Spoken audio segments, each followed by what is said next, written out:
Okay, how are you doing now? I'm good. Okay, so that really it changes the audio when you start recording. So, all right, we ready? Yep. Yep. Justice, are you ready? Yep, definitely. All right. Hey, everybody. Welcome to CreatorZAnon. My name is James. This is my co-host Seth. Hi, how's it going, guys? On today's show, we have an amazing artist. Her name is Justice. She goes by Echo of Justice on Twitter. And how's it going, Justice? It's going pretty good. How are you guys today? We're doing good. It's Awesome. It's very, very rainy here, and I just got done putting one kid in the car and helping my wife get out of the house, so I am soaked. Yeah, it's we finally just got out of snow where I am, so I'm looking forward to the rain. How much snow did you get? Well, I think about 2 weeks ago we had about a foot fall in a period of like a day. So now that it's all melted, I don't want to see it again for another 6 months. I'm from Minnesota. I know how you feel. We used to have about a foot and a half, 2 feet all the time. And it was fun. Minnesota was pretty close to water too, right? So you get that extra amount of snow coming in. Yeah, definitely. And it's really close to Canada, so we get a lot. Yeah. Yeah.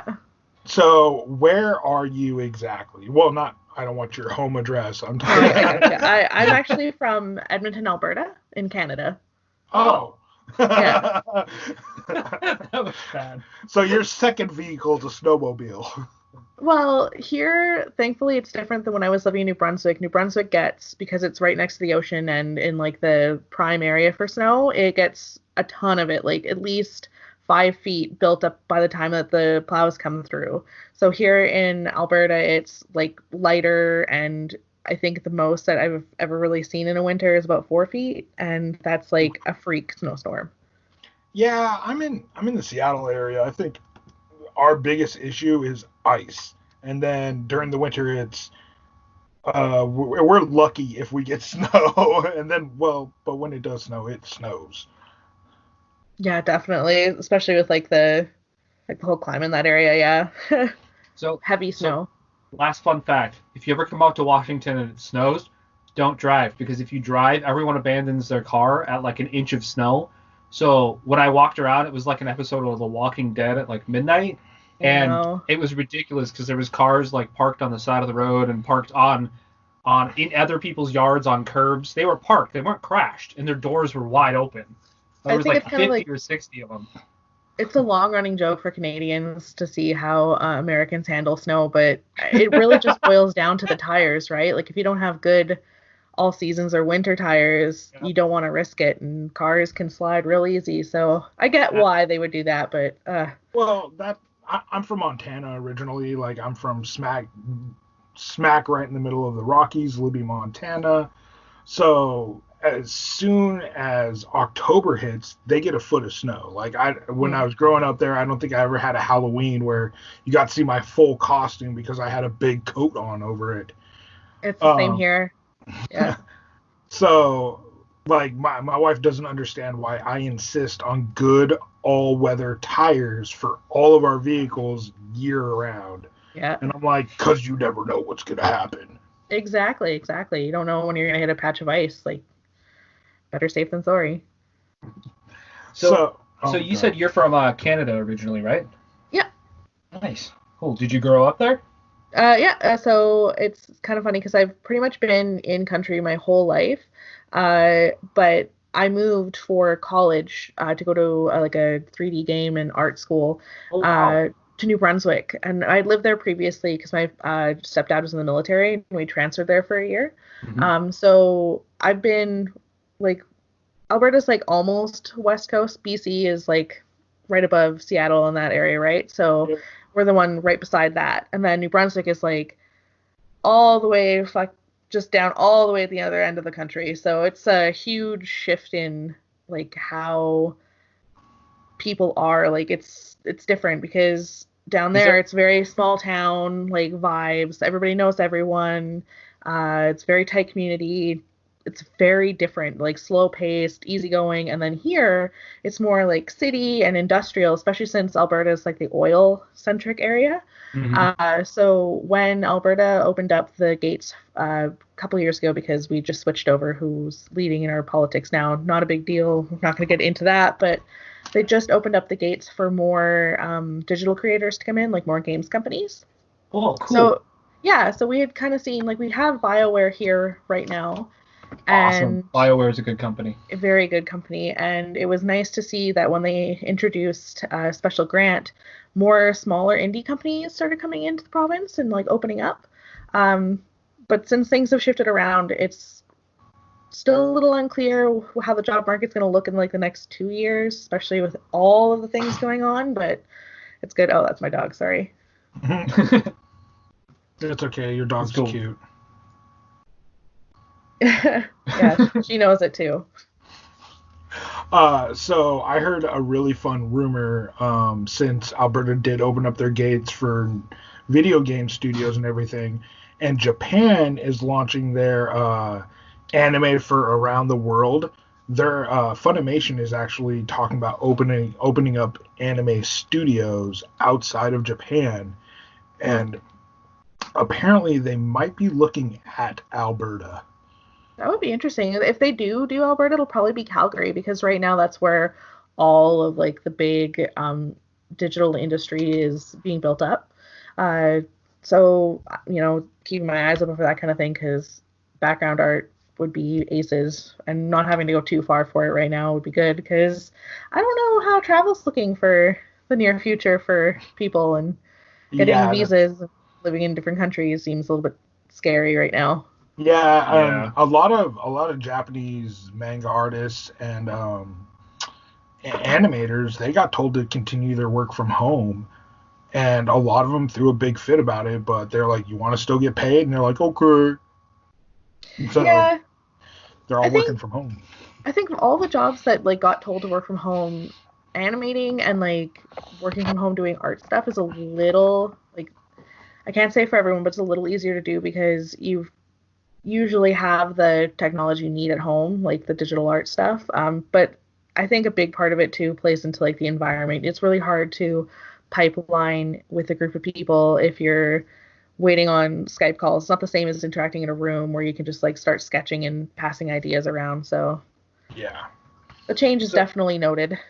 So talking about your pipeline, is there any cons that are up there that you would go to like trade your art or anything, or no? Yeah, so Edmonton has a few. We have a comic one that comes through. Calgary's got the bigger one, but lately it's been kind of even out. They have artist tables for locals, and like if you wanted to like be a business to sell like merch, you can get tables for that kind of thing too. There's also a bunch of smaller conventions. Animathon is pretty big here. Then there's also Furry, which is like a small furry community one, which I think is actually the biggest one in Western Canada.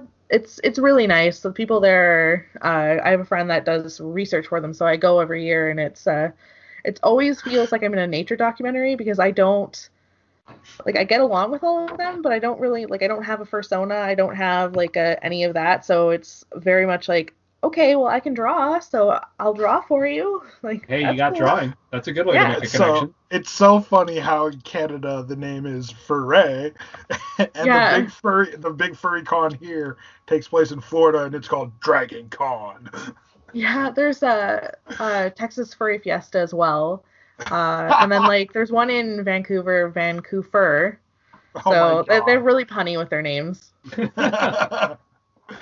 So yeah, Oh, jeez. What's it gonna take to get you down to Emerald City Comic Con? I honestly wouldn't even know. I think my first big convention that I went to outside of Alberta was actually BlizzCon.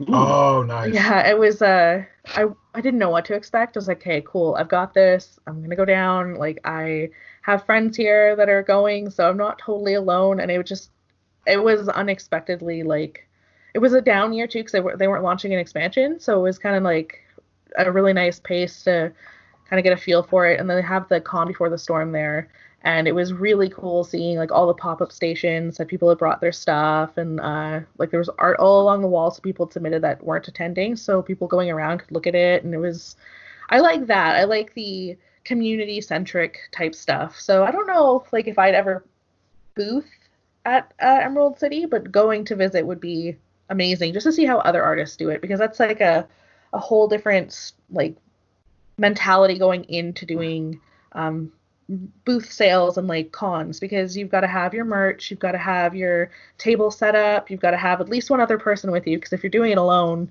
you're going to get swamped and it's crazy, and you have to keep an eye on your cash box, and all of these things go into just doing that. It's really cool. It's not something I really considered doing for myself just because of like the travel and like all of that. Like I'm usually by myself when I do this kind of thing, so like Well, if you do set up a booth at Emerald City, you got 2 volunteers that'll help. That's I'm awesome. kind of just voluntold Seth. You did. That's okay. I'm kind of already voluntarily told anyway. So not that it's a bad thing. Oh no, I would gladly come and help you out. Like that's not a problem. Your art is amazing, and that's pretty much the whole reason we're doing this interview is because I think my first introduction to you was the first episode art you did for Kingsfall AM. Yeah. And it was retweeted by Kyle, Noah, and Kingfalls original Twitter, and I was just like, holy crap, that's awesome. That's that project that I've been working on for like I think a year now. It's like coming up on a year. I really like it just because I usually do a lot of like World of Warcraft commissions. That's kind of where like most of my like commission stuff comes from. So it was stepping into something that I really liked because I just started listening to them, like, holy crap, like I'd really like I saw that someone mentioned that they want to do like an animation for him. Like, I wonder what like a screenshot from it would look like. Like, ooh, like let me take, half an hour out of my time to plan it out, and then became like an hour, and then I was like, oh, you know what? I'm gonna keep doing this. So I think I'm on episode 12 right now. There's been a few like months where I've just been too busy to find the time to do it, but I always try to do something. Yeah, I always look forward to your art, and I know the Kingsfall AM community definitely does too. Like, yeah. I've seen a lot of them liking your World of Warcraft art, your Pokemon art. Like, I think they've just became a fan of you.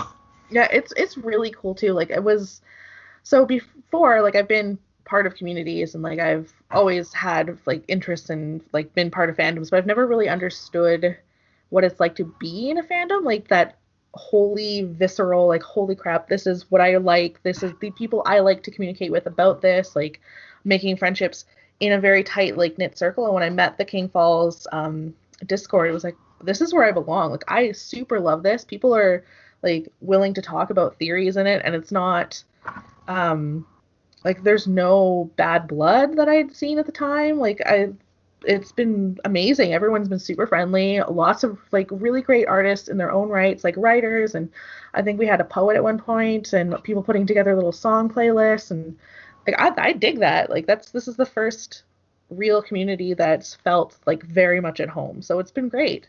Awesome. That's awesome. So before we get into the show, that's getting a little redundant. Yeah, we're just gonna ask, tell us about yourself, where you're from. Kind of covered that too, but what? Go ahead. You just answer. Did I jump the gun on you guys? No, we both kind of been just jumping all over the place. We're both learning how to ask great questions. Yeah, that's what we're doing. So, what helped inspire you in your art? Like, what made you want to be an artist? Oh man. Okay, so probably, like, honestly, Jurassic Park. So as a kid, like, I've always drawn. It was always a thing I wanted to do, but I loved drawing dinosaurs, and I loved drawing horses, and I'd always like go to a restaurant, and I'd sit down with crayons, and I'd flip the placemat over and start drawing. And I got really lucky in some ways with how my family was, because they always gave platitudes like, oh, it looks so good, like, let's hang them on the fridge. And that kind of just kept me going. And eventually, after a period of time when you just continue to do the same thing over and over and keep hearing like, oh, you're really good at this, keep doing it, don't let this go, either you come to like a point in your life, like, so for me, I never really stopped drawing, but then there was a point where I, like, 2011, I want to say, I didn't draw for a year, and I was at a point where I was working at a laundromat. I was like, okay, what am I going to do with my life? Like, wasn't doing art. Things kind of felt meh was like, shit, well, like I need to do something, so maybe I'll get into tattooing, because at the time, like, I was just doing small things before I'd stopped. So I started back up with like just drawing little tattoo designs. And then I met a circle of friends that were like, no, you have to do more. Like, this is so good. And by the time that year, 2012 had ended, I had signed myself up for college. I was like, screw this. I'm getting myself out of this really dark situation that I'm in relationship wise. I'm going to travel across the country to a place where I used to live. I have friends there. I'll couch surf if I have to. I want to get into doing concept art for games, or at least something that where I get to make illustrations that aren't just for me. Like, just something that I can make so other people can see it and experience it too. And that's what I had wanted to do. I had no idea how to do digital art at the time. It was very traditional. So when I started so I went there 2013, and I had about half a year where I was working before starting college. And then 2014 was the official start. It was my very first time using digital paint, like, seriously, and learning how to do it in college. And by the time that I had left, I was starting to find, like, hey, like, I really like doing character stuff. Let me draw someone's character from World of Warcraft, because my boyfriend at the time was playing that. And I was like, oh, let's see what I can do with doing this. And it just kind of picked up, and it hasn't really come down from that. About a year later, after leaving college, I got a gig with Wild Bangarang designing leggings with them. So I had about 2 or 3 pairs of Warcraft ones, and then like a Valiant one, and a couple of others that got released throughout that. And it was a pretty good gig, but it didn't quite fit for me, especially to being like a freelance in a different country, not kind of meeting their quota for things, and feeling like at that point their in-house people had a little better handle on it because they had the ability to use the 3D software to do stuff. So I was like, okay, well, now that I've done this, time to try something new. And I started up a Patreon. Well, I think about a year before, but I decided to start using my Patreon more as like a practicing my skills and getting better. And I totally derailed this whole conversation. No, you're good. Yeah, so for right now, it's just building portfolio, practicing things, trying to find what feels best. I don't really know. It's kind of like lacking direction right now, but I know what I like. I have goals to do. And eventually, like, doing illustrations for, like, even just card art would be nice, or card art. I have or one background of your cards. Yeah. I have one of your cards that you sent me, and the art is amazing. Yeah, so, that's very sweet of you to say. Try not to blush here. Yeah. So I recently discovered a company called GadgetBot. Have you ever heard of them? I have not. They do art they designed a bunch of the guns in Apex Legends. They designed a lot of the art from Jurassic World, and when you said dinosaurs, it kind of turned on the light for me. But you should definitely look up this guy. His name is Robert Simmons, and honestly, I really think you two need to talk, because he runs the company. He's a co-founder of the company GadgetBot, and honestly, he'd be a fool to turn you down. But they do some amazing work. Like, I'm on his TikTok right now, and I don't know if you can see it, but here's do I gotta back it up? Let me turn down the brightness. I just brought up the GadgetBot page here. Yeah. They do some amazing work. It's him and Peggy Chung, and sorry if I screwed that name up. But they do a lot of work, and your style of art is really close to their style of art, and I really think you guys could complement each other. Well, I definitely like just looking at it at a glance, like, yeah, this is definitely the kind of stuff that, like, just super inspires too. Like, it's so good. I'm trying to get better at it. There's still, like, quite a few things. Like, I want to at least have the confidence to make an art station. So I think that was my goal for this year before everything hit the fan with 2020. Was to actually, like, move past, like, the fear of having a professional portfolio. I'm going to start with ArtStation and apply for a whole bunch of different jobs that I keep saving in my, like, list of things to do. Like, this is, I think, before people hit it big, a lot of the times when I've talked to a lot of people, they always had this point of like, I don't know what I'm going to do, and it's either you sink or you swim, and I don't want to sink. Yeah.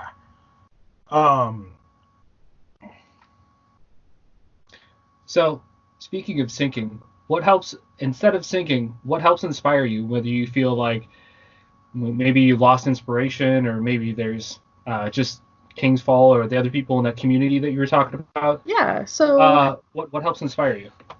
definitely, it's one of those things like where Twitter is both the most horrible thing and the best thing to happen, because I follow so many different people that I see lots of really good art, and then I see like a lot of younger artists or people who are just like at like a stage that I'm at. I'm seeing them succeed, so it's kind of really nice to have a very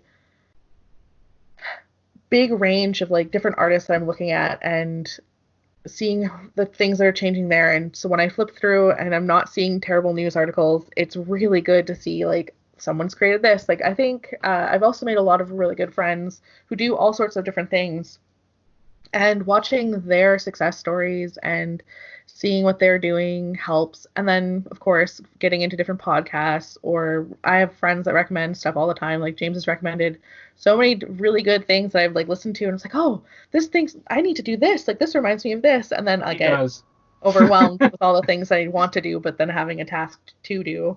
I call it procrastination, where I've got a big thing I'm working on, but then all of a sudden this little thing pops up that I absolutely have to do. Yeah. I think everyone is like that at some point. Yeah, it's hard not to fall into those trappings, but it's always like you're gonna be productive if you procrastinate instead of just procrastinate. Yeah, I have a really big problem that my friends hate to admit, that I'm like, hey, I really think you would like this. No, I'm not gonna like that. Just check it out. 2 or 3 days later, dude, you were so right. It's so awesome.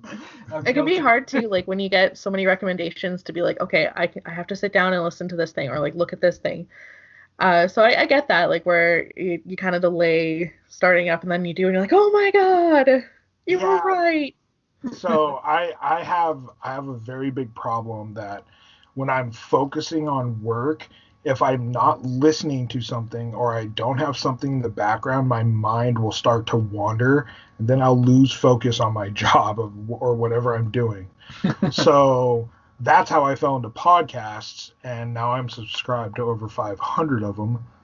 But I have a weekly thing, and so like I have to have something to listen. But when I'm listening to something and a little light turns on, I'm like, hey, I bet you this person would love this, and then I'll shoot a recommendation out, and most of the time I'm right. I've only been wrong a few times. So selfish plug.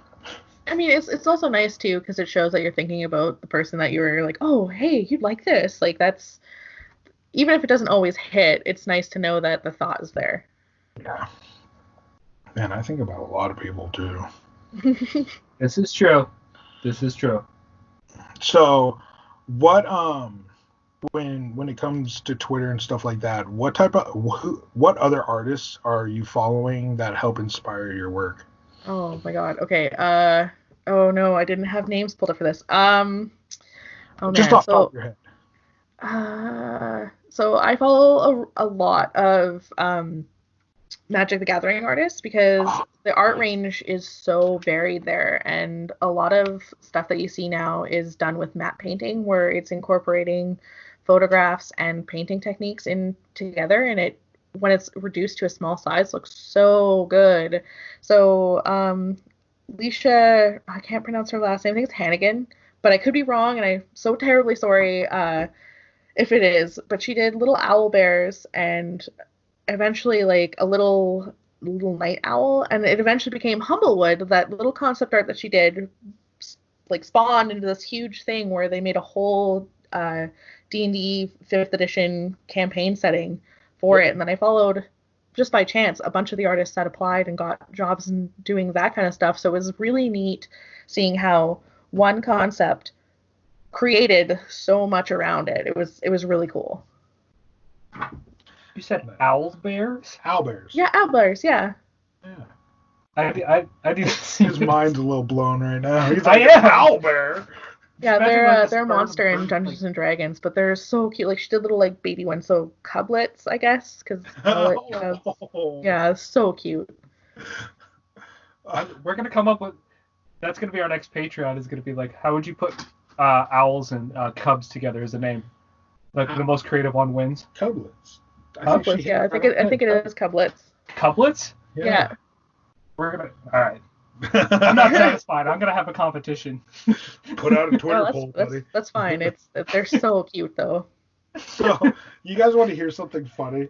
What? I was listening to Kate over at Ignorance is Bliss, and she was talking with the creator of the White Vault, and they're talking about a case where an owl killed a woman, and her husband was blamed for it, which turned on a little light in my head, and I was just like, wait, hold on a minute.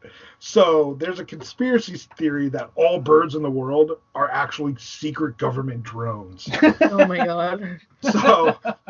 So if all birds in the world are secret government drones and owls are killing people, does that make an owl a government assassin? Depends on who you're talking to. Yeah. I mean, how much tinfoil do you have for this conversation? I got like 3 rolls. What's up? You want to go deep? Let's go deep. So I'm kind of partial that it could be, because I was playing Pokemon Go one day and I was walking through the woods and I actually got attacked by an owl, and he went and clawed at my hair like 3 or 4 times, and he kept attacking me because I was close to his nest. Government assassin. So totally possible. I'm gonna vote for plausible. Or, I mean, real life, Rowlet. Sure it's not a knocked owl? What Pokemon is this? Pulls out a possum. You don't have a Pokedex for that. Dang it! Wait, I just got goats. Does that mean I have a Skidoo and a Go-Goat? I have no answer for that. She hasn't played X and Y. It's okay. Oh, okay. They're Pokemon in X and Y, but it's cool. So I know, but I just don't even know how to reply to that. Okay, hold on. I'll send you a photo of their cute little butts. Your goats or the Pokemon? Because I know what the Pokemon look like, and I saw your goats yesterday. Oh yeah, my goats. They're so cute. Oh, the little kids. I did send. Are they fainting goats? No, they are not fainting goats. They are just cute little buggers. If you scare them enough, they might be fainting goats. Well, I actually doing research. Fainting goats are not a natural breed. They're man-made. And I guess one farmer thought they were absolutely hilarious because fainting goats are actually a breed of pygmy goat. And I guess he found it hilarious and he just started breeding them. And now you have a whole breed of goats called fainting goats. I keep picturing Snowball from Rick and Morty. How would you like if we genetically modified you? Yeah, pretty much. Yeah. So I have to ask a really, really, really difficult question. Mm-hmm. What are your top 3 favorite pictures that you created? My top 3. So I actually recently just shared a group of 4 that I really liked. So I did one. I was like a contest that Dungeons and Dragons was doing, where you could take bits and pieces of different monsters they had and blend them into your own piece. So I did one for that I really, really liked. It was supposed to be the Mad Mage's daughter. So very horrific creature, very vague description to go off of. I really like that one. That one was a turning point for me. Yeah, I'm looking at it right now. It's very nightmarish. Yeah, that was the first time that I sat down and felt like I was actually making progress in my art. After that, one that I really liked because I did a ton of research before even just creating it and going through and painting it was the shaman, the green shaman woman on that panel there with the Northern Lights, because it was. This looks like old woman Katara from Avatar: The Last Airbender. Yeah, so Avatar: The Last Airbender took inspiration from Inuit culture. And so when I was going through and looking at the different kinds of markings, where specifically tattoos are pretty predominant in a certain area of Nunavut. So going through and finding out what they meant, the different fetishes and kind of things. That word does not mean what you think it means. But all the different things that he's right over. go into the myths and folklore and the shamanism of it all, and making this character with a narwhal staff, like tusk staff, like it felt really good to do. So even though it didn't get as much attention as I would have liked, it's one that I really like and hold to, because it's kind of like this is a proof that I can do the research, I can concept out what I'm going to do and have it in an illustration as well, because it followed all those steps. And then the third one that honestly, it's so hard to pick. I really like, I think for more recent, I really like the one I did of my friend's daughter standing on like a grassy hill, because it was broken down into adorable. Yeah, so one, her daughter is unnaturally just the cutest thing. Probably the cutest baby I've seen ever. And I know everyone says that, but like super cute. So I wanted to paint something that was really bright and colorful, because at the time it was really dark and the newsfeed was just dismal. So I was like, okay, well, I want to take a stab at doing like platformer looking, like side scroller, but I also want to do something for somebody else. So I did that, and the way it turned out, like, I really like it. It's very bright, very colorful, very cute. I love her Stitch pajamas. Those are actually Murloc pajamas that a friend of ours made for her daughter.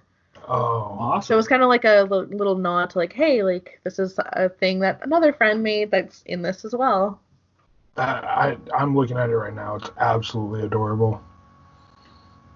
She looks like the protagonist of an indie game that's about to go on like this really hard quest, and then at the end of the game you find out it's just her imagination. Not to derail, have you guys played Among the Sleep? No. What is it? Among the Sleep? Yeah, so it's a horror-esque game where you play as a 2-year-old baby, and you have your teddy bear that you like take with you along your little adventure in your house. It's really good. I think it was on sale a couple weeks ago. Highly recommend. Really good story. There's not a whole lot of jump scare. I think there's like maybe 2 points where you could get jump scared. It's more of like a tension game than a monster game, if that makes sense. Yeah. Yeah. Yeah. I'd want to try it. What's it on? They have it for the Switch, PC for sure. I don't know, probably Xbox and PlayStation, but Seth is like, I got a Switch. I'm doing it. Yeah, it's definitely on Switch. Well, I have to put it on hold for now because I am on a violent video game ban while the kids are home. So Animal Crossing for you then, huh? Yeah, pretty much. You can make zombie sounds if it helps you feel better. So they're talking about doing a Halloween event on Animal Crossing for Christmas, and I'm so for it. That sounds cool. That's Wait, great. for Christmas? Like for Christmas Halloween. For Halloween. Yeah, I mean, I've been like so entrenched in Animal Crossing unexpectedly. It's not a game that I typically would play. But I babysit my niece and nephew sometimes, and I showed them it. So now we have a second Switch, and we don't share the island anymore because I can't handle it. They got their own copy, and I've got my own copy, and we visit each other, but that's about it. My 6-year-old has her house on my island, and she drives me insane because she constantly changes stuff, and I'm like, no! I think the fact that they're able to pick up things that I place. So actually, I'm gonna derail here for a second because I'm doing something like horrifically funny for me. So my when they were on the island, I was placing I made prints of like bloody handprints and blood smears and stuff, like, and found like a whole bunch of like runes and stuff, and I started like placing them in various corners, like where if they were looking around they'd see it. Mm-hmm. And my nephew's like, hey, like, what's why are there handprints over here? Like, what's going on? I'm like, I don't know what you're talking about. And then someone sent me an anatomy statue, and I tucked it in the corner beside my shop. And it's like, there's a body back here. So he's getting progressively more and more convinced that there's like a cryptid living on the island, and I just keep going, I don't know what you're talking about. And I'll kick, like, I put the handprints in front of his house, I'll kick them away. I'm like, I don't know what you're talking about, buddy. Like, there's nothing there. Like, what are you talking about? So he's starting to get more and more like, there's something on this island. So I'm enjoying doing that. Okay, right after this interview, I'm coming to your island again. I must see this stuff. Yeah, it's so good. their house right now, the one of them left because I have my niece is on the island, my nephew's on his own island. Uh, there's stuff everywhere, but there's still handprints underneath all the stuff. Yeah, I'm right now I just got the terrain modifier. Oh So I am completely reconstructing my island, and right now I'm gonna make a hidden path duck pond basically, where it's gonna be like a cliff with one of those hidden walkways up it to where you can circle all the way around it. It's gonna have jumping stones and in front of waterfalls and everything. Like, it's gonna be awesome when I'm done with it. I am so like so when I did 3D in college, I'm so not adept at doing like the 3D stuff mindset. So getting the ability to like terraform was like, oh no, this might be too much for me.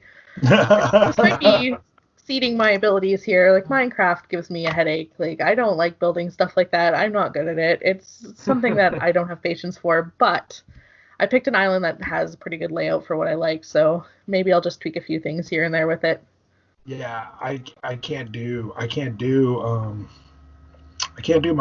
My kids want me to so bad, but I'm like, I can do No Man's Sky, I can do Fallout, I can do Animal Crossing, but the blocking 8-bitness of Minecraft, it just murders me. I'm like, this would have been cool in 1997. Wow. Shots fired. Yeah, I know. Don't at me, people, but I can't do it. I can't. I feel like we could do so much better with the resources we have. I'm gonna make you a Minecraft cake for your birthday and then make it explode. Sweet. Can I light the fuse? Yeah. Sweet. Minecraft is deceptively simple because you can do so much inside of it just with what they've set up and what they've built, and it gives you that. It's like playing with Lego. Not everyone's good at building Lego. I'm like building stuff with Lego, but I always get teased about how terrible it is. But like, it's all in how you imagine it, and I think it's really easy to, like, especially for kids, to have that playscape in their brains because they've got that ability to. Not that I'm saying you can't imagine, but it leaves you imagining a little bit more with the blocks. Nice. Yeah, that's a good point.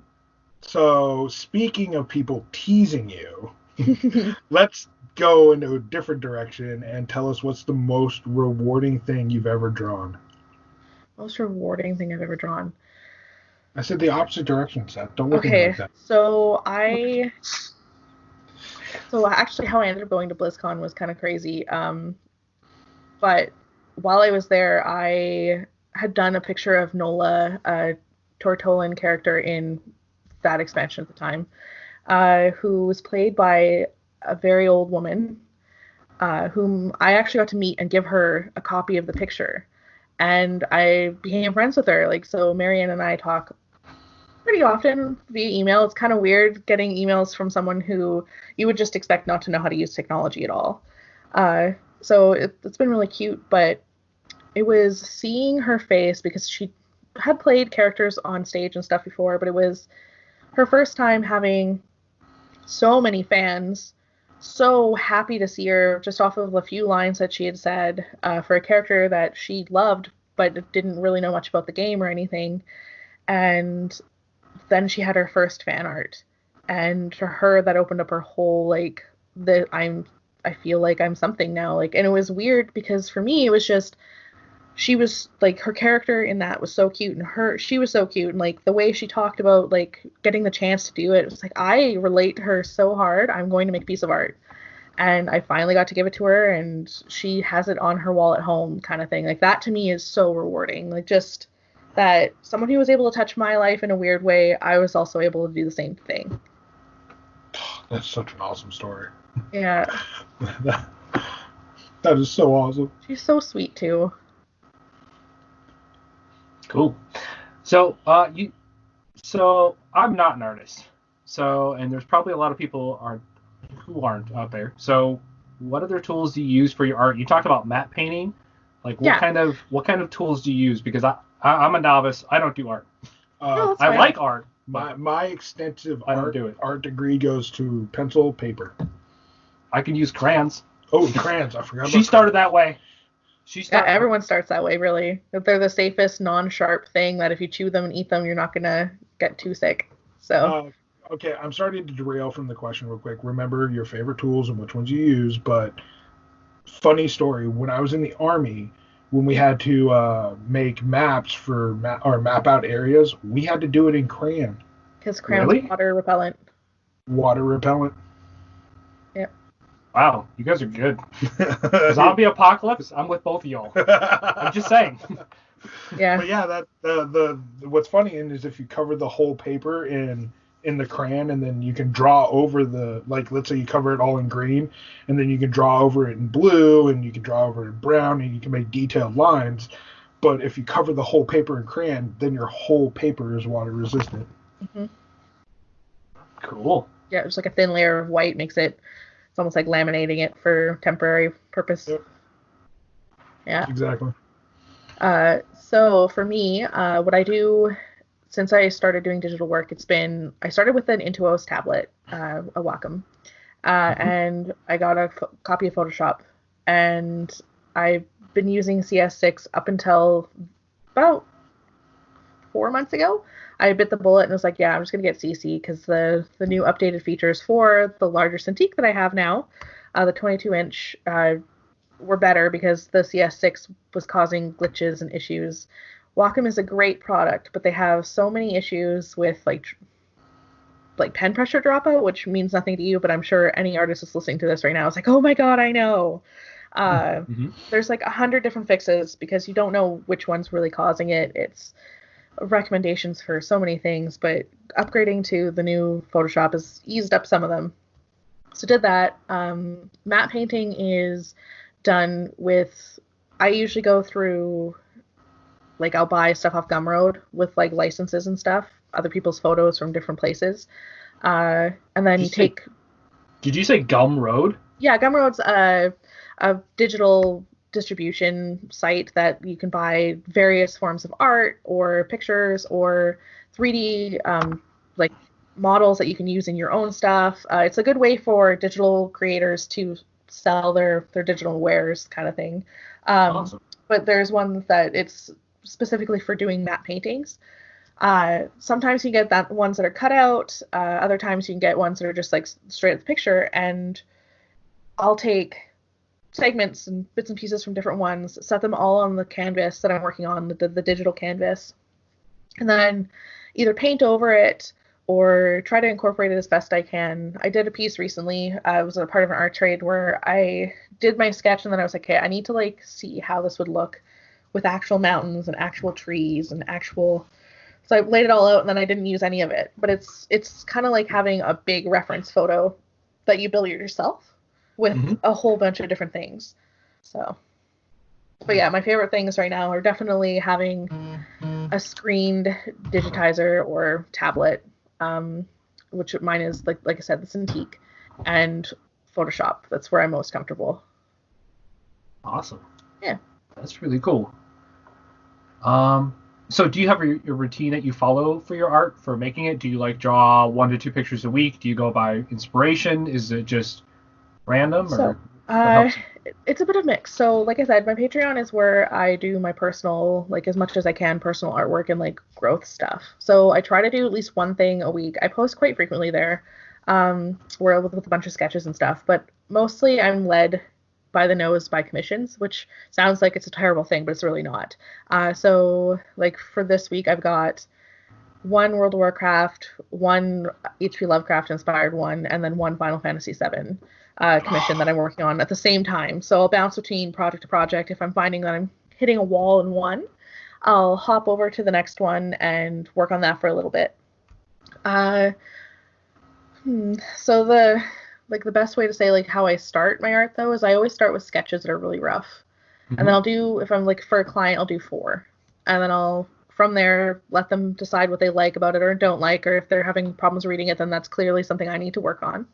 And then when I've got that done, I move on to a color pass where I just apply quick colors to see what works, what doesn't, if the mood is being conveyed, if we're getting the kind of look that we're looking for, and then move on from there. And then it just becomes rendering, where rendering can take anywhere from a week to depending on how heavy and intense it is, to a couple of days. So then in like general, like in a month, if we're talking about what I do for like work stuff, I start the month off with a theme, do studies for the theme, break down the theme into a couple of sketches on the weekends. Coloring pages are always on Sundays, and then the end of the month, like for the last week, I have patrons vote on which image they'd like to see rendered up based off the theme, and then go from there. And then by the time that it's done, I have a full image that they can see. They have a GIF of the process. They've been like led along the whole way, kind of thing, like trying to keep it as productive without killing myself as possible. Yeah. I think that answered the question fully. I don't really know. Oh, yeah. Hope so. Yeah, that's a lot. That's a lot of work. That's not what I would expect. No. Yeah, it's been a full-time thing for a while. So are you a full-time artist? Yeah, so I got really lucky. Between, like I said, starting with Wild Bangarang right when I was pretty fresh to the digital art thing, and then coming here, like moving back to Alberta, where I was making enough just doing commissions for World of Warcraft where I could take the time with Patreon combined to do this. I don't make a whole lot. Like there's times where I may have a really dead month, and in that month I'll do a lot of other stuff that isn't exactly commission based or like particularly theme based, but it's just good to keep going, to keep that flow going as well. So yeah, I've been pretty fortunate. Do you have any cool stories about how the audience or your audience has reacted to your art or anything? Yeah. So I think my first really big piece that went super viral was a picture of Pepe and Ganymede together on a branch. I saw Taryn talking to Perk about how it would be really cute to have, the two of them together as best friends because they just introduced Ganymede in a clip.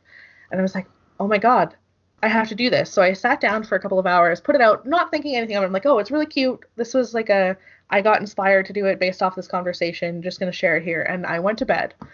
And I woke up and my phone had blown up because I had so many like retweets. Jinx had shared it. Like it was so unexpected, like entirely just was not anticipating the amount of just it went everywhere. And seeing for the first time like people that didn't tag me in something sharing it too. And most people are like, oh, does that make you angry? I'm like, a little bit. Like I'm always here for like the tag your artist in your thing. But it was also nice to see, like, hey, I think I might have actually done something, like, made myself here. Like, this is a piece that I did that people actually really like. That, to me, it was just like here, take it, world, be done with it. It was really, like, it took probably about 2 days to just kind of come to terms, like, okay, this might be what people deal with viral. And it wasn't, like, crazy big. Like, I think 5K by the time it was done. But that's still, for me, I went from, like, having maybe 5 or 6 people liking or sharing or whatever to so many. Yeah. Cool. Yeah, it was a very interesting feeling. That's cool. All right, so where else do you post? Like, you have a Patreon, you said. Yeah, right? I have a Patreon, and I also have a Facebook. So I started on Facebook just because, like, that's where my friends and family were. So it was easy to just, like, dump that here. Let me make a page so you guys can stop getting filled with your news feed. If you don't want to see it, that's fine. So what's your Facebook address? It's Facebook / Echo of Justice. Everything is Echo of Justice. It should be really easy to find me because of that. Okay. Yeah. And then with all of that being said, I was like, hey, cool. So now I have a page here, and I started like joining Facebook groups and stuff. And when I posted my first piece of WoW art into the WoW Facebook group, that's where I started getting people asking like, hey, do you do commissions? So then it was like learning how to do a character sheet, like a pricing sheet, like, okay, this is what I'm going to do. This is what I'm going to do. And then going from there, it's been like, I think I get more jobs now through Facebook, but slowly moving into Twitter, where I'm starting to get more work through Twitter. I used to have no way for people to email me to get a hold of work, and I found that I giving out my email now and making it more accessible to like contact me has opened up the door a little bit more. Like I get a lot of interesting, hey, here's an idea, can I get a price quote kind of things via email that it's a lot easier to keep track of. Guilty. Yeah. I mean, still, like it's not a bad thing. It's just it's easier for me to remember because sometimes I get the worst like Lala brain, just woo, and I'll forget something or like, and I mean it's kind of a flaw of mine, like not being as organized as I could be with that. But being a freelance artist is you're doing art, sure, but then you're also doing like secretary stuff, like administration type stuff that you don't really think about having to do until you're doing. Like I have to keep track of like all of my earnings for my taxes, and I have to get my taxes done separately for my thing, and then like by the end of the day, it's you've worked 2 jobs basically. So, not you don't have to share if you don't want. So then, how much do you make as an artist then? Like, you don't have to sell just Oh, like a that's rough fair. number. No, that's fine. So it depends on the month, like I said, because from time to time, but generally, in on a good month, I'll pull in like if it's just based on commissions and not like extra like at one point I was getting extra royalties from Wild Bang and stuff, but like about 1,000 easily, like easy to pull that off. Um, which when you're living with someone is just so much easier than dealing with on your own. So I got the advantage there. Uh, as well, Patreon itself, I think I'm pulling in 230 US. I think now it might be more than that. I haven't checked in a bit. Uh, Again, Wow. not like crazy high numbers, and I know that there are a lot more people that are successful doing that, but being able to just pull in a consistent amount to cover student loans and like groceries and bills and stuff has been good. Not like living the high life here. So when I finally saved up and invested in a printer, it opened up a lot of like one savings for me because ordering through CapPrint while they're really good was just getting too expensive to just get like 20 or 30 because I only really give prints out to patrons at the moment, just because it's easier for me to, one, it gives me a sheet that I can follow to mail out because I can forget about mail sometimes. Two, I don't have to worry about a storefront because, again, another administration thing for me to follow through. And three, I don't feel like I'm just forcing my art on someone. So that's definitely a hang of mine where like I love sharing it, but I don't want people to feel like, oh, here's my thing like 10 times, and why don't you buy my thing that you might not have an interest in? So yeah, Huh. That takes I a know. lot of work. It's Yeah, definitely interesting. that's like 4 jobs in one. Yeah, there are some freelance artists that are like really, really well known who that's all their whole life is just dealing with the process of dealing with clients, getting all their stuff sorted, and then finding time to exercise and all of that and trying to like lead a normal life and eat and yeah, like the number one thing you see freelancers sharing, especially when they're sharing it to new people, is make sure you have a schedule. The schedule is so important because that way you're able to feel like one, you can separate yourself from the job, and two, you're able to actually like take a moment to breathe and to look at things from a pulled back perspective instead of being right in the middle of all of the trees and not seeing the forest.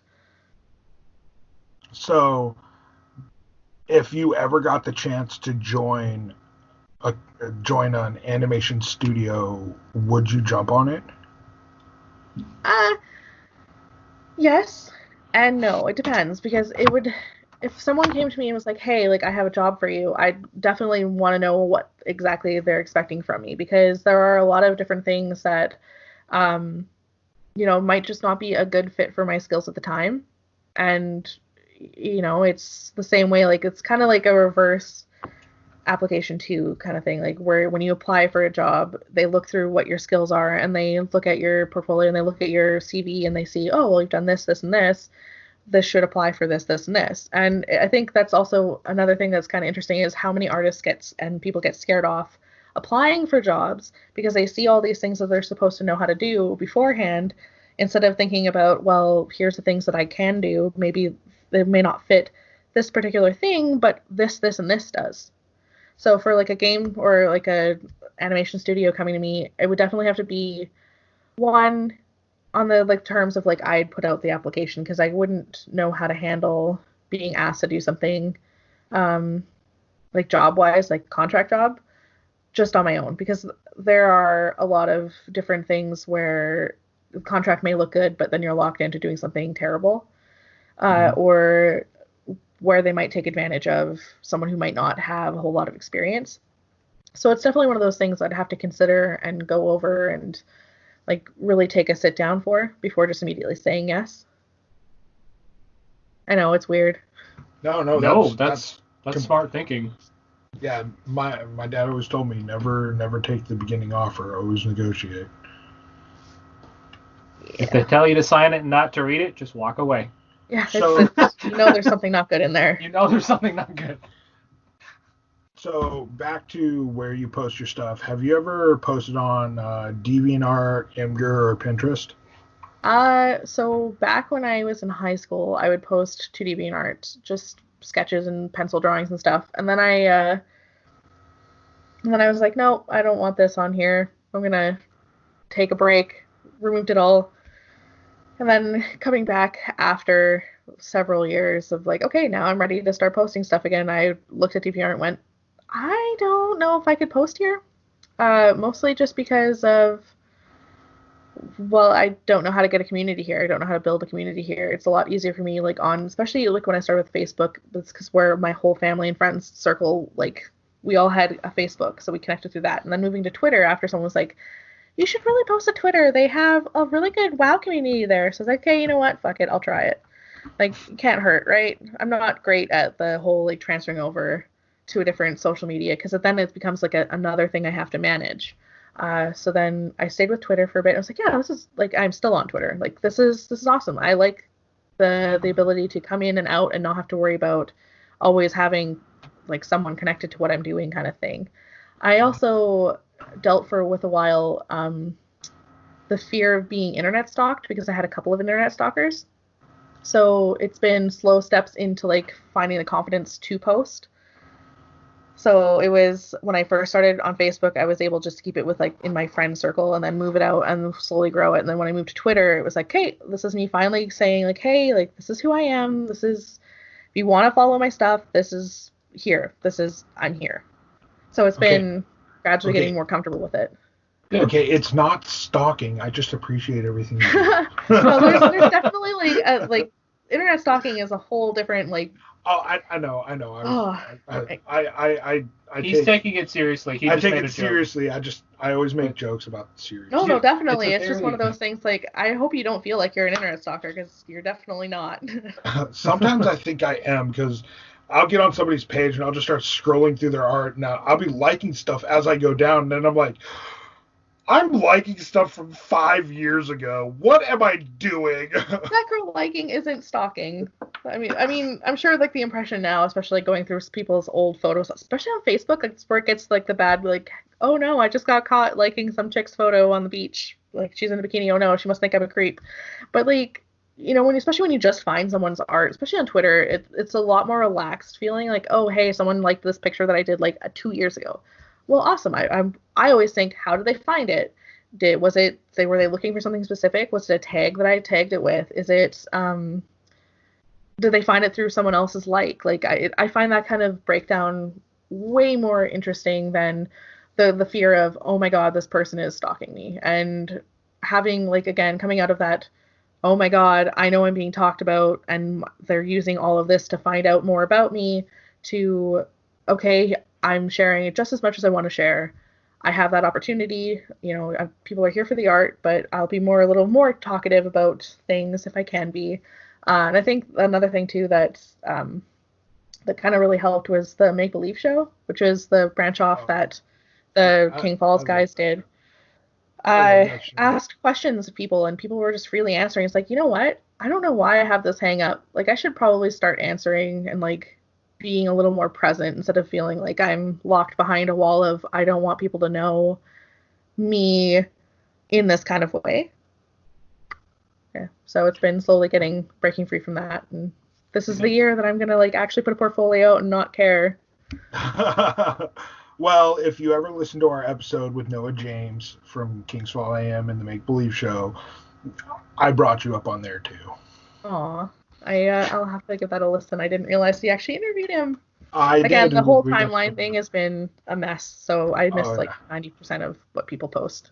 Oh yeah, it was still super. It was such an amazing interview, and Noah James is such a nice guy, and he was honestly he is so thankful for the Kings Fall AM community, like, and all the fan art and everything. And when I said your name, like like looking at him on the video chat, his face just lit up, and he was like, "Yes!" So it was just awesome. So Yeah, that's pretty cool. That's actually really, really cool. I was sent a couple videos from because I had uh I'm brain farting a little bit. I had people from the community ask me to do like little secret projects for them. So one was a book cover for Jen for her writings. She's like, please don't say anything about it. I'm gonna gift it to them in person. So she sent me a video of them seeing the books for the first time with the covers on them. Like, oh wow, this looks so good. Like it's that genuine, like, oh my god, like they're seeing it and they're liking it kind of thing. That was pretty great. And then another one was actually for the Make Believe show. They brought up a poster that they printed out that I'd done, and it was just that moment of like, holy, that's us. It's so good. Like, that's so nice. Like one that she printed it out and brought it to the show with the excitement of like saying, hey, I got this done for you guys. And two, that they were just as happy and excited as I was working on it for them to see it. Like that there's not many true interactions like that, especially with bigger companies. It's harder to see because usually they're behind the company mask of, like when you share something with Blizzard, the people at Blizzard love it. They have walls of like mail that people sent them in like fan art, and a lot of the inner working people will commission people in the community to do stuff, and it's really cute to see. But because it's behind the moniker and like the face of Blizzard, sometimes it's hard to really see the people behind it. Where like the yeah, King Falls podcast group and like all of like the indie podcasts, they're very like upfront and present with their fans because they don't have that like persona behind to worry about. So having not only Kyle but Trent and Noah and everybody at the King Falls team interact, one naturally, and two with such appreciation for their fan art has been one of the things that I really like about them. yeah. I see that in Kings Fall AM. I see that all over the podcast community. Yeah, especially Um, indie podcast. oh yes, like Oz9, Cash Junkie, um, Ninth World Journal. Who else? There's Girl just in the a Space whole Pod. Girl in Space. Yeah. Like they're all amazing. And Arthurian Dark Saga is another one. I just interviewed Phil this morning. He's an amazing guy. Definitely go check out Arthurian Saga. Like, oh my god, it's such a good show. Um, but I just I think it's all simply because we're putting out a podcast for people to listen to, and we get genuinely excited when we get 5 downloads, 10 downloads, and I can't even imagine hitting 250,000 downloads, or like Casey Wayland that just broke the 10 million download mark. Like I can't even imagine what it must feel like to know that we're making something that people actually enjoy. And when the fan art card starts rolling in and everything, like that's saying I inspired this person to create something, Mm-hmm. and that's totally amazing. Like, I like when you told me that you were starting a podcast, I was really excited. I was like, oh, like this is awesome because you were so big on talking about all of the podcasts that you really liked and like all of the indie creators. And you were very much a part of like making sure that the little guys, I guess, for lack of a better term here, were being heard and being seen because it really does make a difference between like one listen to like 5 listens. Like 5 listens feels like a lot when you are putting something out that you're making with your passion and your heart and soul, and you don't know if someone's gonna like it or hate it. You don't know if you're gonna get a shitty comment or like a good comment on it. And that's, I think, too, like very similar to how artists feel. Like when you post something out there, you don't know if some asshole is going to come on and like say something really offensive to you, or you don't know if like someone's going to completely just memify your picture and make it into something that you didn't want it to be. And you take a gamble every time you upload or you post or you create a podcast.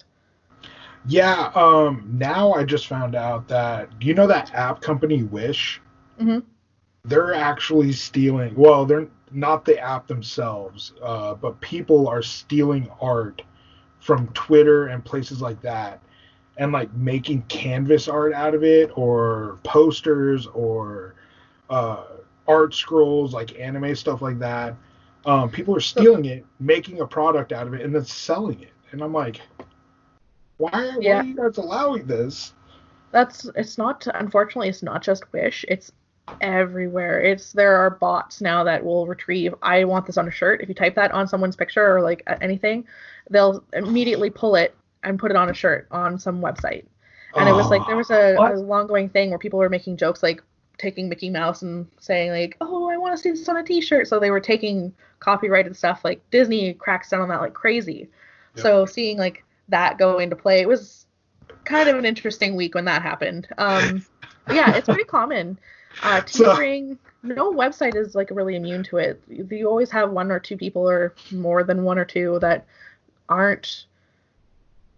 I don't know what goes through someone's head when they do that kind of thing, but where they take someone else's artwork, or they change it, or they modify it just a tiny bit and they resell it somewhere else, or they think that it's okay because they put their own words on top of it, that they own this thing now. It's a huge, huge deal. And sometimes going through the act of getting something like that pulled down is way more complicated than just letting it exist. Yeah. And I see a lot of, especially artists that are like way more established with way more potential of that happening to them, where they kind of either they'll fight it or they don't know how to fight it, because like, what are they going to do? They have to go through all this process to claim it, and then by that time 5 other people have done the same thing to them.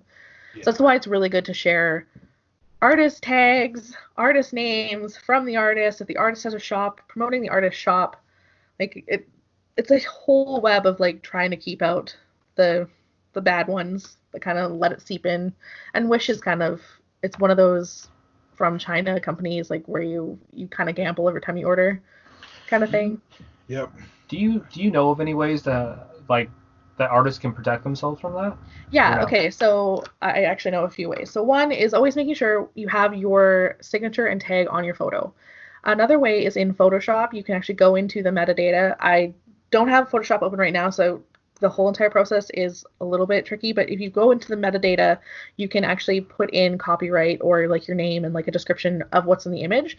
And most sites that you post to, not all, but most, will hold that metadata. So if someone saves the picture, it still has in like the coding of it your name, copyright, all of that kind of stuff. That helps. It's not not the be all end all, but that helps.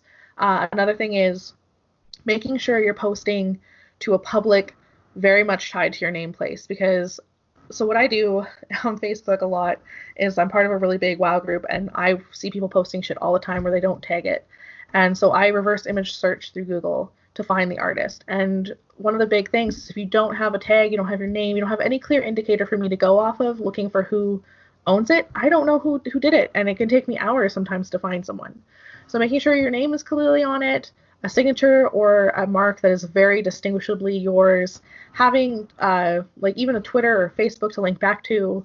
A portfolio is even better, but still a website. I know that I am like preaching to the choir, and like I shouldn't be, considering I don't have one of my own, but like having a website linked to it too does not hurt. Having like a source that is very definitively 100% verifiably you will make it easier to track down, to take down when you have to file a DMCA. It'll help you go through the process of that. File at the what? The DMCA? Yeah, it's like a digital, like it helps you take down art that's stolen. But it's not foolproof there either. So kind of trying to do all the things at once. As a fan, I have one big rule, and that's never save the photo and then share it. It's always just retweet and comment. Mm-hmm. That way the artist is getting credit, and you don't really have to do much. All you have to do is retweet and be like, oh my god, this is freaking amazing. You all need to see it. all it takes is one retweet to like set off a chain of retweets, and Yep. I think that Twitter makes it simpler than Facebook by doing that, because when you share something on Facebook, your privacy profile settings also affect how shares work sometimes, and it can be this whole thing. But yeah, just like absolutely 100% making sure that you credit the freaking artist. Like if you aren't capable of retweeting because you found the image somewhere else, tracking down the artist, tracking down if they have a Twitter, uh, retweeting from them directly, or at the very least just saying, by artist name. Because if you type your name or you type an artist name into the search bar on Twitter, you're going to come up with a whole bunch of different stuff. And that might be one way that someone can find an artist if they don't know who did it, right? Like if they see there's no tag, but they see, oh, hey, this is by AJ Miller. Like, okay, I'm going to type in AJ. I don't know if AJ Miller is actually a person, but like AJ Miller, and then you go through and, oh, hey, yeah, here's a piece that isn't tagged, but says AJ Miller by, like, someone typed it in. So it's not perfect. It's not the best way to do it, but it's still a way to find out. Yeah, I am struggling to find the creator of a comic book named Solo Leveling, and he's a Korean artist, and I know his name. I just can't find his freaking home website. I can't find how he's distributing the comic. I can't find anything, but I can find the comic on every I Stole Your Comic bought out here. I even found a freaking webpage that steals his comic, translates it, and puts it out on English for free, and it's a freaking fan club.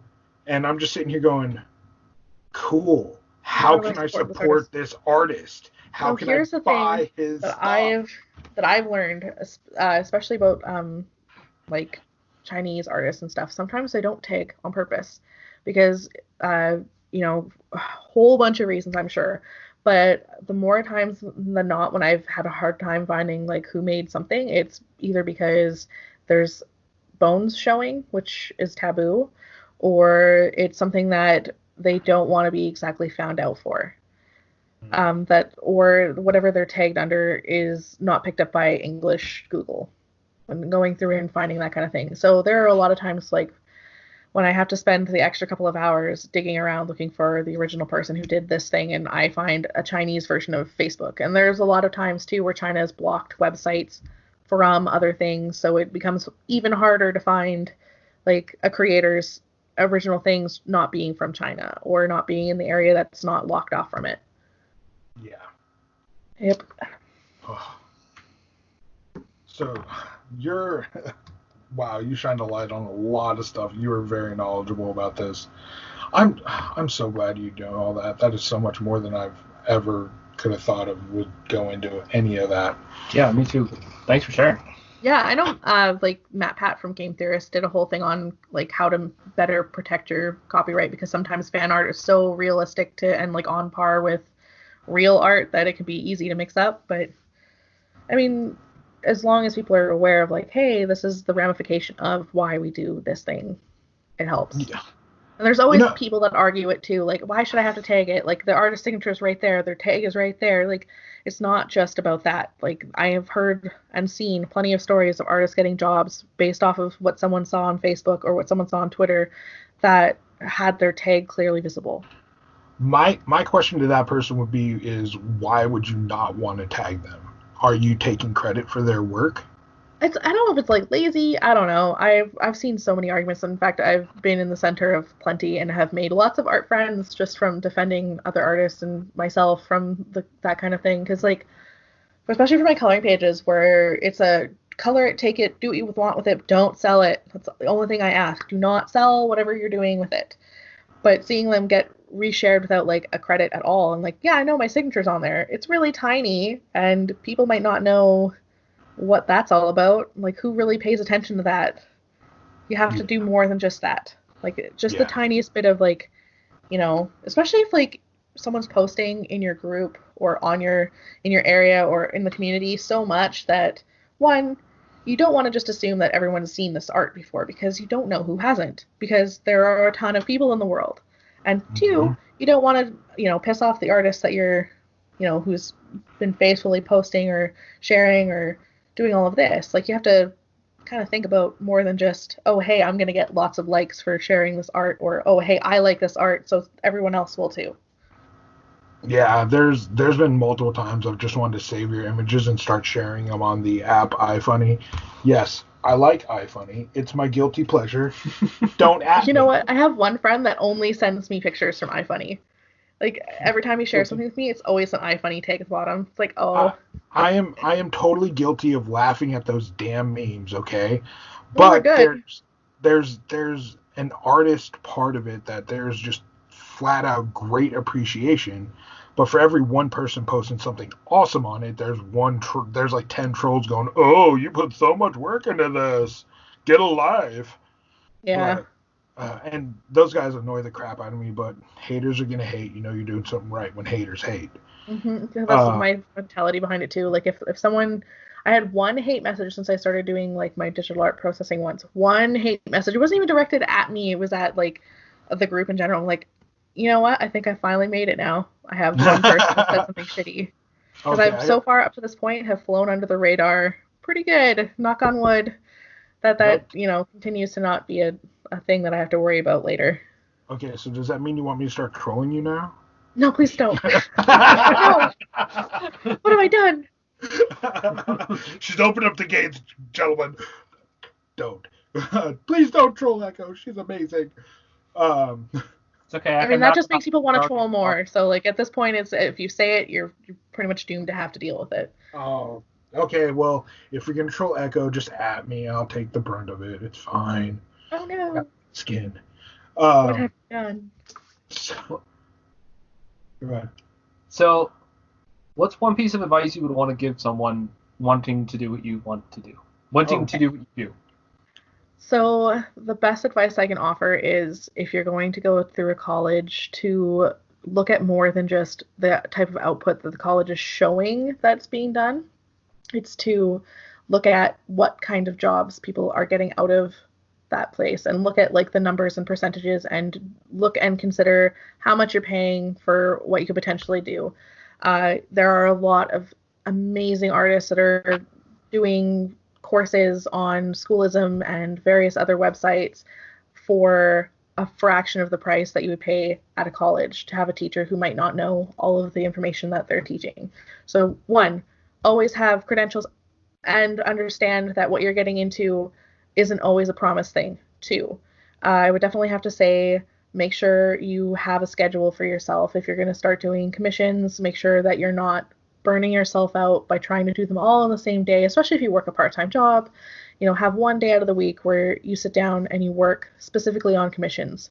Uh, Another thing, definitely always try to expand your skill set because you can become locked in and plateaued really easy, and you can be stuck in the same rut for a long time until you actually try to do studies, try to learn a new thing.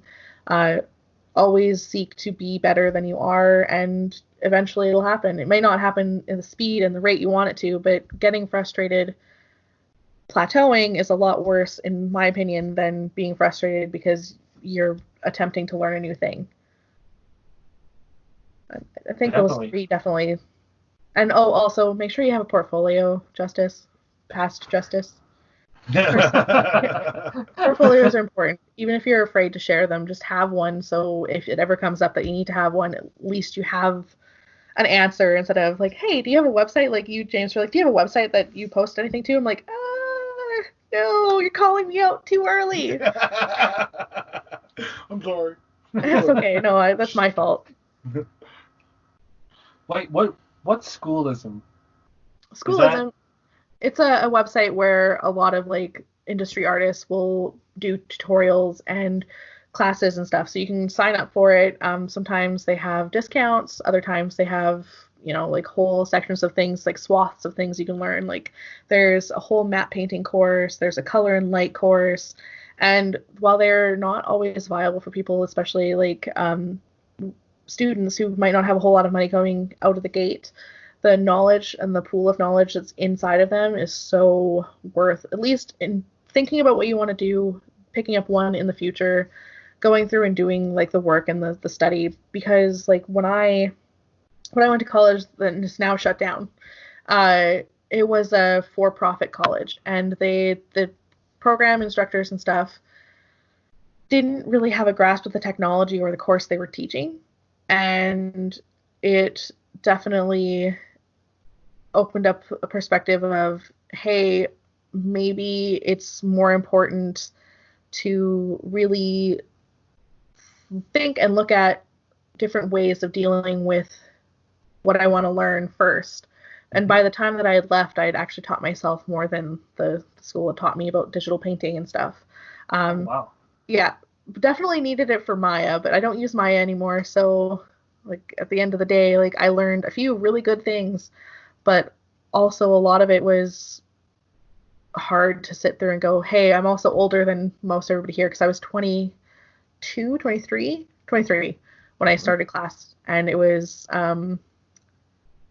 definitely one of those things like, hey, everyone else here is very new, hasn't ever really worked a job, hasn't tried to do anything outside of this, and seeing everybody expect to get a job right out of the gate, that this school hasn't done anyone getting a job in the industry except for through the Canadian military. Maybe I need to like consider transferring schools or finding a different way to approach this, because it's obviously not working. Yeah. Okay, so we've reached that time marker where we need to start wrapping this whole thing up. So, really quick, do you have any podcast recommendations out there for people that are listening to this? I mean, obviously you guys, but that you're Cool. on this. So, definitely Kingfalls AM. Right now they're in on who knows when hiatus. Also, Don't kill my co-host. Stop it. I Don't know, tell him. I win. I already know about it. so many. I really like old time radio plays, and Relic Radio has a different selection. I listen to them when I paint quite frequently. Jeez. Oh no. Now I'm put on the spot. Okay, I think those are my two that I'm gonna have to go with, because I don't really. I'm gonna brain fart and take up too much time. Oh no, it's fine. I'll edit a lot of it out. Thank you. Come on, people like the comedy. Oh, that's fair. Jeez, because like I follow so many, and like it's just the top of my brain.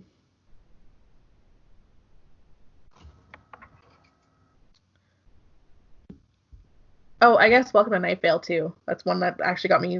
How I found out about King Falls was Welcome to Night Vale. Yep, that's how I found out about King's World too. Yep, just came up in the feed. All right, well, thank you again for joining us and taking this time to talk with us and coming on the show. Definitely. I had a boatload of fun talking to you, and don't worry, I'll slide into your DMs again soon. I appreciate it, guys. It's been wonderful. Seth, DM, just direct message. I chat with her quite a bit. Yeah. Okay. I didn't know. Last time I checked, I was going to knock you out in the middle of the closet, but okay. Look, I'm not. No, my wife knows. Never mind. But thank you for joining us, and yeah, thank you. I had so much fun. I can't wait to get you back on, if anything, for any other reason. Speaking of which, we're going to be starting up a D&D podcast. Can I reach out to you to be a special guest sometime? Yeah, definitely. Actually, it's funny that you mentioned that. I'm starting up a online game of D&D with my friends. Nice. Because we can't wait for this quarantine thing to end. So we're gonna do Roll20 and we're gonna deal with it. Nice. Oh, heads up! If you're starting a D&D game, if you're looking for other things besides that, there's a game. It's called BoardGameArena.com. It's free, and you can connect with anybody. So you can play games like Domino, Seven Wonders. There's like easily 20 to 30 games on there, and you can play with random people online. And that's pretty awesome. Just a thought. Yeah, there's so many. I was overwhelmed when I was looking through, like, what am I going to use? Yeah, there's a lot. Yeah, definitely. Anyway, so we're going to wrap this up. So Thank you for joining us on Creators Anonymous. We are asking for your help. If you know someone that deserves to have their story told, or have any questions about supporting this creator or any others we have interviewed, let us know on Twitter at CreatorZAnon with a Z, or our email creatorzanon@gmail.com. You can find me on the Cast Junkie Discord channel. Make sure you rate and review us wherever you find podcasts, such as iTunes, Podchaser, and Google Play. And until next time, stay creative. Okay, I'm going to stop.